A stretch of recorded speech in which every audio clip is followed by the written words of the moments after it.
Salam sejahtera Malaysia, denyut nadi suara rakyat bergema di channel ini. Jangan lupa tekan butang subscribe, like dan share. Malaysia kita punya, cintai Malaysiaku, kita jaga kita.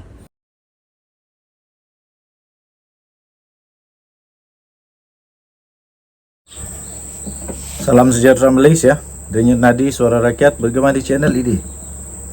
Untuk elak turut jadi beban kepada PRN, ada baiknya PAS ketepikan saja Sanusi.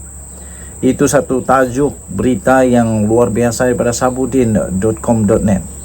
Tapi sebelum itu saya ingin tanya kepada anda boleh komen, anda setujukah kalau Sanusi ini diketepikan saja daripada kempen PRN kali ini?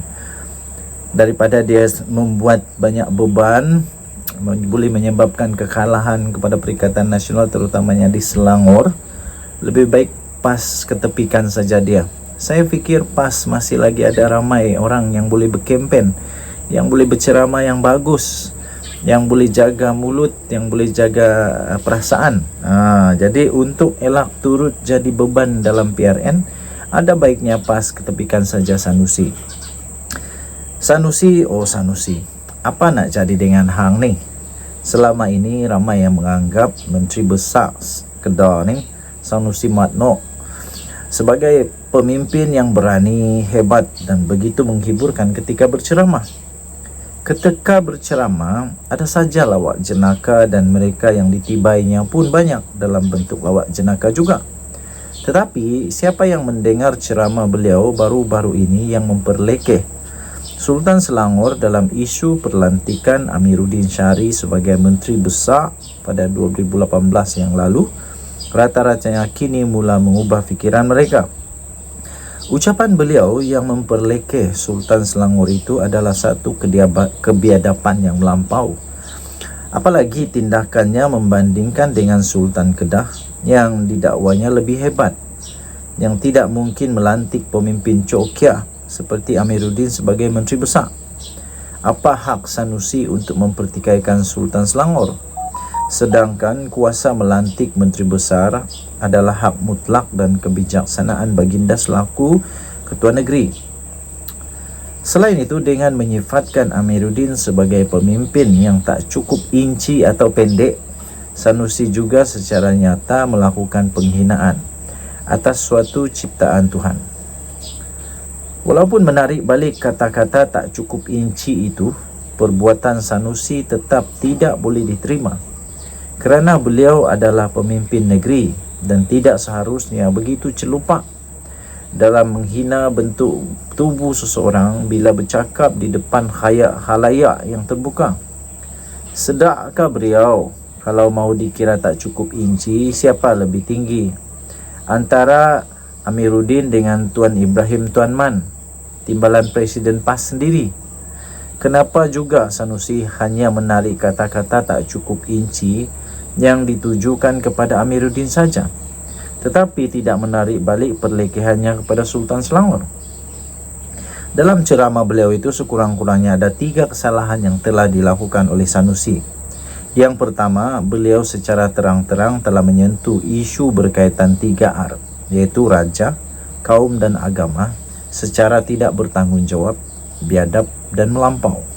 Kedua, beliau telah menghina fizikal lain secara terbuka dan sengaja.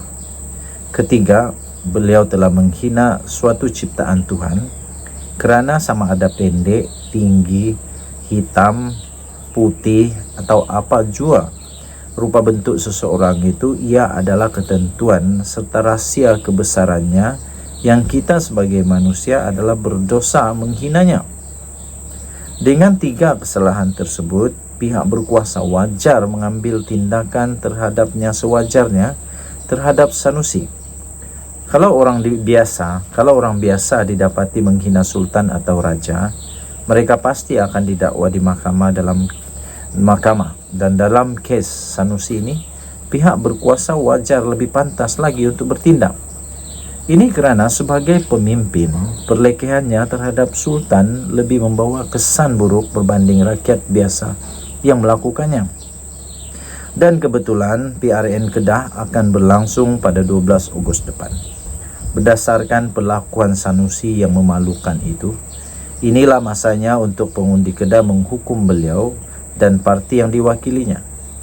Kedah tidak memerlukan pemimpin seperti Sanusi yang langsung tiada adab dan budi bahasa kepada Tuhan, Raja, serta sesama manusia. Orang Kedah wajib berasa malu daripada terus berketuakan Sanusi memimpin negeri itu. Dalam hal ini, jika PAS dan PN mahu mengelak daripada turut terbeban dengan apa yang Sanusi lakukan, langkah paling wajar ialah dengan tidak meletakkan beliau sebagai calon Menteri Besar Kedah lagi selepas ini. PAS dan Perikatan Nasional demi nama baik negeri Kedah dan nama mereka sendiri sebagai parti yang menjajah nama Islam, hendaklah berani menggugurkan Sanusi dan meletakkan pemimpin lain sebagai penggantinya.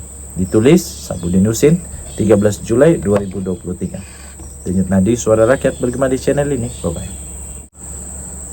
Salam sejahtera Malaysia. Nampaknya ramai yang bersetuju bahawa Sanusi perlu tutup mulut dan jaga mulut dia.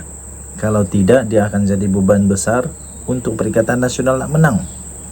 Terbaru ini, Mursyidul Ampas tegur Sanusi. Mursyidul Ampas sendiri tegur Sanusi. Jaga mulut. Daripada sabudin.com.net, 13 Julai. Mursyidul Ampas, Hashim Jasin menegur Sanusi Maknor supaya menjaga percakapan di pentas politik untuk mengelakkan kontroversi yang menyentuh sensitiviti berkaitan dengan kaum, berkaitan dengan agama, dan berkaitan dengan institusi diraja. Hashim yang memberi teguran itu susulan kenyataan Sanusi yang telah didakwa seolah-olah telah memperlekehkan Sultan Selangor, berkata pengarah pilihan raya Perikatan Nasional itu perlu lebih bertenaga, perlu lebih bertenang dan berlapang dada. Dia kata Sanusi tak kiralah pemimpin mana pun perlu lebih bertenang. Katanya kepada FMT mengulas rakaman ceramah Sanusi yang seolah-olah menyentuh tentang perkenan Sultan Selangor berkaitan pelantikan Menteri Besar Chokya, iaitu mungkin dimaksudkan dengan tidak berkualiti. Selepas itu, Ketua Polis Negara Razarudin Hussain mengesahkan bahawa Sanusi sedang disiasat bagi kesalahan yang berkaitan dengan 3R. Sebelum ini, Sanusi juga yang adalah Menteri Besar Kedah turut pernah mencetuskan kontroversi menerusi satu podcast Keluar Sekejap yang disiarkan pada Isnin yang lalu dengan mendakwa orang bukan Islam adalah paling ramai ditangkap atas kesalahan memberi dan menerima rasuah. Mengakui Sanusi sebagai pemimpin PAS yang agak keras, Hashim berkata ucapan menyentuh sensitiviti seolah-olah sukar dielak ketika masing-masing berada dalam mood pilihan raya. Katanya, bila berada di atas pentas ceramah politik, kemungkinan itu ada tidak boleh kawal percakapan kerana kita dalam mood pilihan raya. Perkara itu boleh timbul, katanya, mengharapkan supaya semua pihak boleh berlapang dada dan memaafkan sesama sendiri untuk mengelakkan pertikaian itu berlanjutan sehingga ke mahkamah. Jadi baguslah Mursyidul Ampas ini sudah sedar bahawa Sanusi ini perlu jaga mulutnya. Jangan terlalu keterlaluan sehingga boleh menyebabkan diri sendiri masalah. Lebih-lebih lagi kalau sudah menyentuh kepada institusi diraja. Mungkin perkara lain masih boleh ditutup mata sebelah oleh rakyat Malaysia, tapi kalau sudah menyentuh tentang institusi diraja, ini membuatkan dah tak betul. Kempen itu dah tak ngam, dah melampau. Saya fikir dengan kenyataan terbaru daripada Sanusi itu tidak akan membuatkan kelebihan kepada Perikatan Nasional di Selangor. Malahan ini boleh menyebabkan kebangkitan amarah kepada rakyat Selangor. Mereka sayang kepada raja mereka. Mereka menjunjung kedaulatan raja mereka. Jadi lebih baik berfikir sebelum mengatakan apa-apa. Lebih baik tenang dan bersederhana apabila berkempen. Jangan keterlaluan sehingga melebih-lebih dan menyebabkan Perikatan Nasional kalah. Jangan pula kekalahan Perikatan Nasional di Selangor tiba-tiba pula kekalahan itu antara faktor dan punca. Sedikit mungkin boleh disebabkan oleh apa yang dilakukan Sanusi ini. Ini adalah satu malapetaka yang besar untuk Perikatan Nasional yang sungguh berharap untuk dapat mengalahkan Pakatan Harapan di Selangor dan Barisan Nasional di Selangor. Jadi tuan-tuan dan puan yang dihormati sekalian, kita hormati, hargai, dan kita sentiasa menjunjung perlembagaan negara Malaysia. Denyut nadi suara rakyat bergema di channel ini. Bye-bye.